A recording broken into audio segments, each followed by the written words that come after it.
Welcome back to Wellness Wednesday. Our experts are with us again to answer your health questions. So please welcome back today Dr. David Jeong from Virginia Mason and nutritionist Daniella Chace. It's good to have you both. So let me do those, all the questions to one and then the other so we're not switching back and forth. But let me ask you, Dr. Virginia Mason and Benaroya Research Institute have come up with kind of a landmark discovery, and you guys work on treating allergies, researching allergies. What is the discovery? So the discovery that was published just last month was a new marker, a new T-cell marker within the immune system that seems to correlate very closely to people who have not only food allergies but other types of allergies as well.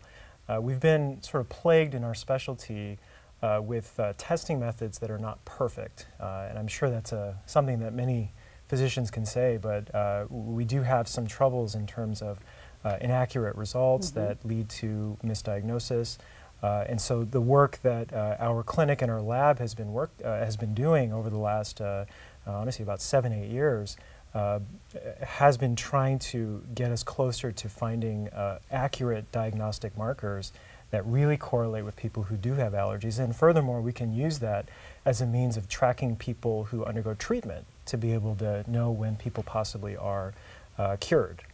Is it possible, if we identify this correctly, that we can use it for immunotherapy? Is that its use? That's exactly what we're trying to shoot for. I'm a doctor. Yeah. Who knew? Yeah. So much like we're doing with cancer. Yes, in many ways. In fact, that's actually some work that's going on in the lab as well. That is fascinating. Why are we seeing so many people with food allergies? Did we not know that they were allergic before, or are we seeing more, and is it largely in the U.S. or worldwide? No, it's definitely beyond U.S. borders. There has been a sharp increase in the incidence of food allergies dating back to the mid-90s and possibly even before that. There was a really important study that was published in 2015 that looked at children, actually babies, who were high risk for developing peanut allergy, and really trying to scrutinize when is the right time to introduce peanut into a child's diet to prevent food allergies. And up until 2008, the recommendation was to delay introduction of peanut, tree nuts, and other high-risk foods until at least children are 3. This study looked at, well, what would happen if babies started to eat peanut-containing foods starting at as early as 4 months of age. And that study showed that there was an 80% less chance of becoming allergic to peanut if you just introduce it earlier.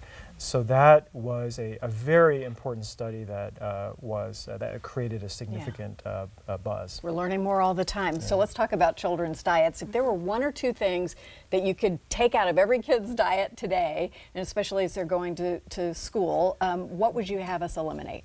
Sugar. I know that's a hard one. And plastics. You know, we end up with so much plastic migrating into our food from plastic packaging. I brought these out just to remind everyone that there are alternatives to plastic bags for putting sandwiches. These are just wax paper bags, and they're biodegradable.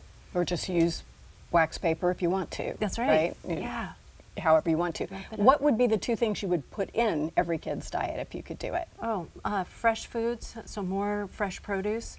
And more protein sources from plants. Like so beans. What kinds of things? What will they eat? What will they actually eat that has protein in it? You kind of have to experiment and see what your kids will eat. But some kids like chili, some kids like hummus, you know, that's an easy thing to pack in lunches too. And nuts and seeds have some protein.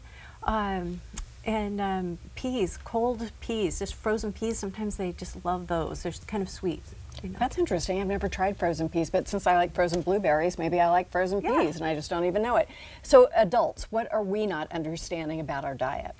Well, I still see across the board that adults are taking in too many packaged foods. They're processed and don't have much nutritional value at all.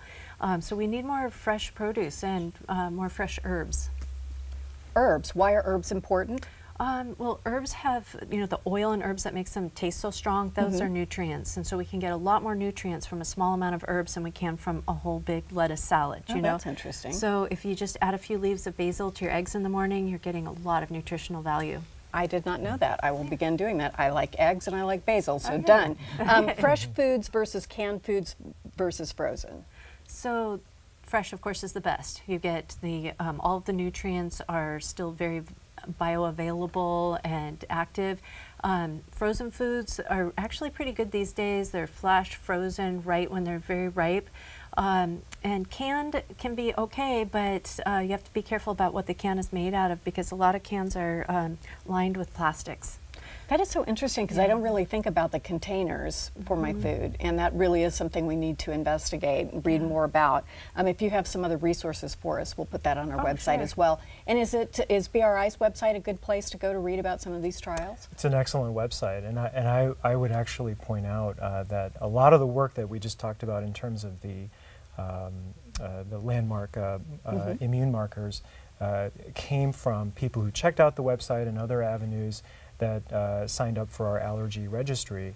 You know, even folks like Isabel, who was on the segment earlier, was graciously donating blood samples. So interesting. Okay, tell us more about that. We're going to put that on our website and make sure people know about the allergy registry. Thank you so much. There's more New Day after this.